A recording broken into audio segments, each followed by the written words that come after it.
Chapter 27, Silex. The ivory towers were burning. The invaders had first swarmed from the desert more than a year ago and almost overpowered the defenders in the first wave before the gates were closed and the great metal bolts of the portcullises were secured. There were thousands of them, grim-faced desert warriors and mindless machines, spilling from the east like hungry insects. They looted the surrounding land, and what they could not carry, they burned. They were at the gates of Tirisia City within days. They failed to take the city, the gates were shut in their face, and Mishra's army was turned back. The next spring, they returned with a contingent of siege equipment, battering rams, and dragon engines. Then began the siege, a slow and torturous process that racked the city and its people. The towers proved their worth, for the enemy could not get close to the walls without suffering withering fire from the spires.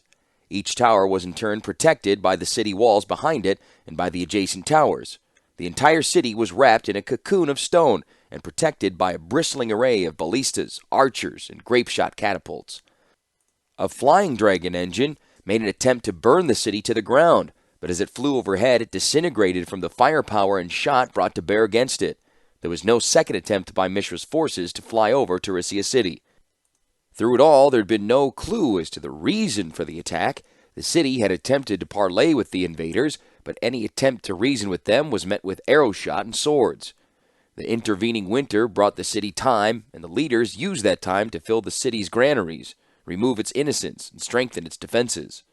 The Union used the interval to press forward with its studies. It had been enough, for the siege stretched into months without a sign of either side breaking.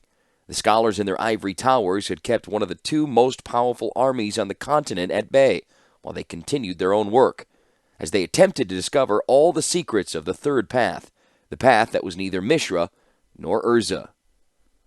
That path was charted by Hercule's meditative techniques, as Felden had predicted. The key lay in concentrating on the memories of one's homeland and pulling forth the unknown energies from those memories and that land. Hercule discovered the energy, but the Archimandrite named it, calling it mana. Lauren thought at a time the name was misleading, smacking as it did of old Falagi tales of wizards and not of science. But despite the name, the Archimandrite had succeeded in researching and refining this mana, had it distilled down to its base elements, and she turned those base elements into a weapon against the desert warriors. But now, Hercule was dead, the Archimandrite was missing, and the city of the towers had been betrayed and occupied by the Falagi. The ivory towers were isolated, surrounded within and without, and one by one they began to fall under Mishra's concentrated assault. The Archimandrite's tower, one of the few that survived intact, was in disarray.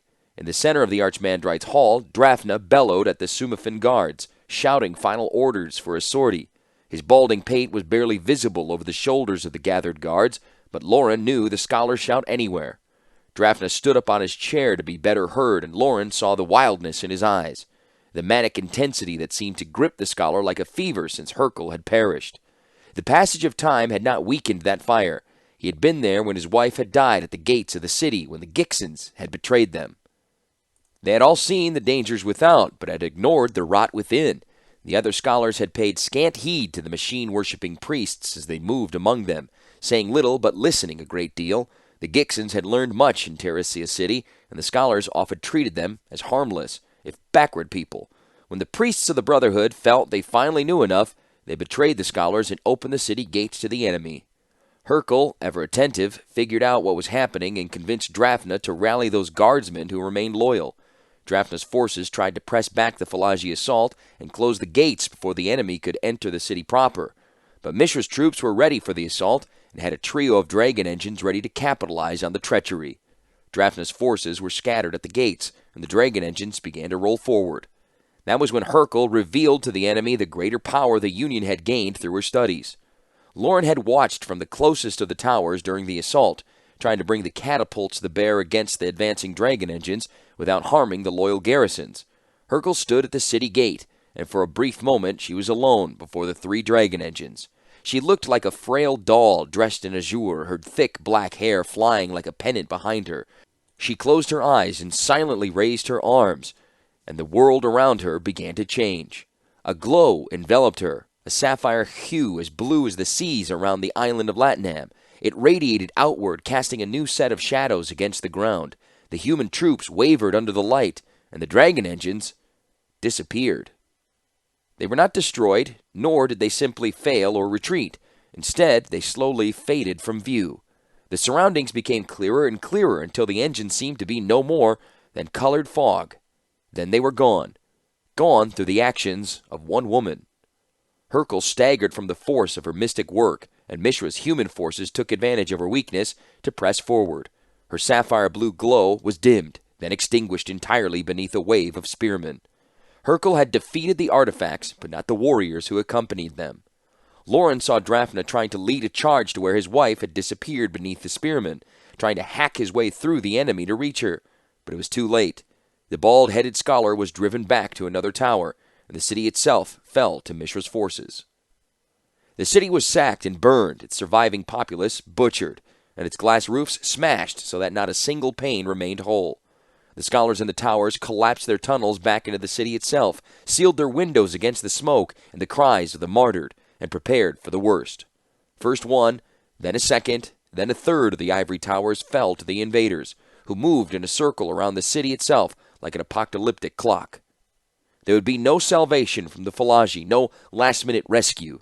Lauren had received correspondence from a friend still in Argiv, months out of date, but speaking of a rebellion among the dwarves of Sardinia Mountains. Urza would have his own hands full, Lauren realized, and there was no one else to oppose Mishra in the west. Nature brought a brief respite. A sandstorm blew up out of the desert to the east, carrying a heavy, thick load of dust that reduced visibility and halted Mishra's army entirely. Many of the scholars used the storm as cover to escape from the city itself, taking with them what they'd learned about the new teachings. Some said the Archimandrite had fled, though others said she had been captured by Mishra, and still others said the sandstorm was her doing, and the banishing of the dragon engines had been Hercule's. Yet the storm would not last forever, and with its passing the ivory towers would again begin to fall, one after another. Those scholars who had survived were preparing to abandon the city entirely now. The land beneath the towers was honeycombed with tunnels, and enough survived to allow a safe escape to the hinterlands. Drafna bellowed another set of orders at the Sumafin guards and servants, who moved with the calm, relaxed demeanor which Sumafins did all things. Lauren looked around but did not see Felden. She'd been sure he would make it to this tower, if he could. She found him in his study, staring at the Golgothian silex. He looked up briefly from the copperish bowl as she entered and sighed. "Fill it full of memories and start over again," he said. "Scrape it all clean, like a glacier." "If what it says is true," said Lauren. "However, I think it would be dangerous to the user as its target." Felden grunted and rose. "I agree. Drafna ordered me to fetch every bit of artifice in the tower. He intends to lead a sortie with the surviving guards, to fight his way all the way back to Latinam if he has to. He's in a fey mood, that one. I think he'd be more happy if he died than if he made it out. Anyway, I sent everything else down. But this."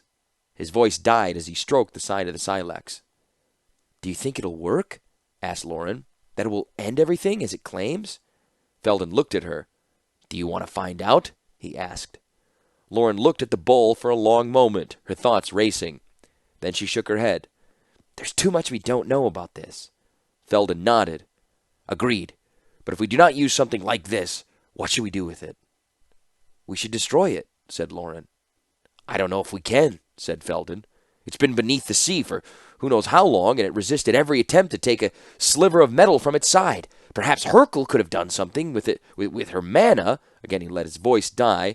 He looked at the bowl for a long time. "I don't want to give it to Drafna," he said. "Are you afraid to lose it?" asked Lauren. "I'm afraid he'll use it," corrected Felden. "Since Hercule died, he's been, well, strange. I don't think he really cares if the rest of the world survives or not." "His world died with his wife," Lauren said, and Felden nodded in agreement. "So take it with yourself. We have to leave soon." "With my game leg, I won't get far," said Felden. He tapped his cane against his twisted limb for effect. "I'm going to try to get out, but I think I'd better be traveling light." There was a pause, and Lauren said, "You want me to take it? That's where this is going?" Felden gave a bear-like shrug. "You're leaving as well, either by the tunnels or with Drafna's charge." "By the tunnels," said Lauren, "and you're coming with me." "Too old, too lame," he said. You'd make better time without me, and there's better chance of the knowledge surviving if we split up. There's a small town on foot of the Room Glacier called Ketha. I'll meet you there within a year if I survive. But yes, you should take it." Lauren pursed her lips. "Why me?"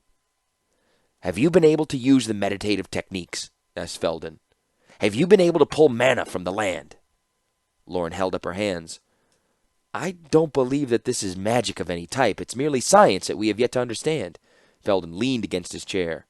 "The answer would be then no, you have not." Lauren looked at Felden, then at the bowl. He was right. She had not been able to master the techniques, either because her own memories of home were too faded, or her home was too remote, or that land no longer was as she remembered it. She considered that option as well, and wondered if that was part of the science of this new untried field. At last she shook her head. "That's why you should take it," said Felden. "I've had small success myself, and though I think of the mountains and ice when I do, everyone seems to be different and can manifest slightly different effects. Yet you have not, and that is why you should take it." "Because if something bad happens, I will not be able to use it in a moment of weakness?" said Lauren flatly. Felden looked at the woman and let out a deep, heavy sigh. Lauren took the bowl. The feeling of shadow descended upon her as she grasped it, and she almost let it go. Instead, she hefted it, looked at Felden, and said, "Do you have a bag for this?" Felden produced a battered backpack, one of his own from his glacier exploring days, and Lauren slid the bowl into it. It was heavy, but its weight was minor compared to the aura of dread that surrounded it. Lauren and Felden made their goodbyes, and she hugged him. When they parted, there were tears in her eyes. "Come with me," she urged. "We'll scatter like geese," said Felden. "They can only shoot so many of us." "Small comfort if you're one of the geese that is shot," said Lauren. "Look after yourself." "You as well," said Felden. Then she was gone. Felden packed the last of his belongings in a second backpack, pausing as he heard Drafna bellowing orders, readying the surviving troops for their assault.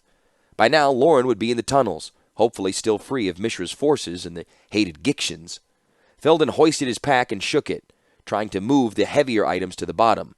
Below, he heard the great doors of the tower swing open and the cries of the men and women who were going to fight their way past Mishra's army. At least, he thought wryly, that's what he hoped. Felden counted to 100 just to assure himself they would be gone, then counted to 100 a second time. Then, gripping his walking cane securely in one hand, he began to hobble his way down to the tunnels. As he limped along, he mumbled prayers for himself, for the rest of the surviving scholars, for Drafna, for the Archmandrite, and for Lauren, particularly for Lauren. A month later, Lauren lay dying, her right side smashed and twisted by the rockfall. A few feet away from her, the Silex had spilled out of the backpack and lay glimmering among the rubble. She had made it to the foothills of the Kolkagan Mountains before disaster struck. The surviving populace had flowed through Mishra's lines like water through a steel sieve, spilling in all directions, seeking escape to every cardinal point save east. Lauren had joined a group of Yamuk nationals who wanted no more than to quit these supposedly civilized lands and return to their upland homes. They were moving through the first passes when the avalanche hit. It struck without warning. One moment, a caravan of refugees wound its way among the cliffs. The next, there was the thunder from a clear blue sky and a rain of stone and soil as the path disappeared. Lauren heard screams and shouts around her, but they were soon lost in a torrent of rock. Not after all this, she remembered thinking. She made a silent, impassioned plea to the gods, long ignored. She remembered thinking as well this was no accident. She had been right. Now that the dust had settled, figures moved among the debris. At first, she thought there were other refugees who had survived the rockslide and were searching for survivors. She tried to raise an arm to call them and realized she could not move her right arm. Her entire side was a thick smear of blood along her travel cape, and it hurt to move her head to look at it. Suddenly, she realized the figures were not Yamuks. They were dressed entirely in spiked armor with heavy, flowing capes. They moved among the debris, poking at bodies nonchalantly with their swords. They were looters. They had set the avalanche, she'd realized. They had brought the mountain down on the caravan to scavenge the bodies. She must have shuddered or spasmed in pain at the thought, for a voice over her right shoulder called, "We got a survivor!" The voice was muffled behind steel, but fairly close. "Good," responded another voice, this one female and unmuffled. "I was afraid that you did your job too effectively, Captain." Lauren tried to turn herself about to see who was talking. but she could only twitch. Heavy, gauntleted hands laid on her shoulder, and she felt pain radiate from her wounds. A face hove into view, hidden behind a thick metal visor. It looked like one of Urza's automatons, save for the fact that there were human eyes behind the eye holes. They were not particularly warm or comforting, but they were human. "Alive or dead?" asked the female voice. "Alive, but not by much," said the man behind the visor. His breathing was as sharp as her own, and Lauren realized what was those eyes. Pain. There was pain in the soldier's eyes. "We don't need by much," said the woman. The armored figure stepped aside for a moment, and Lauren saw the woman.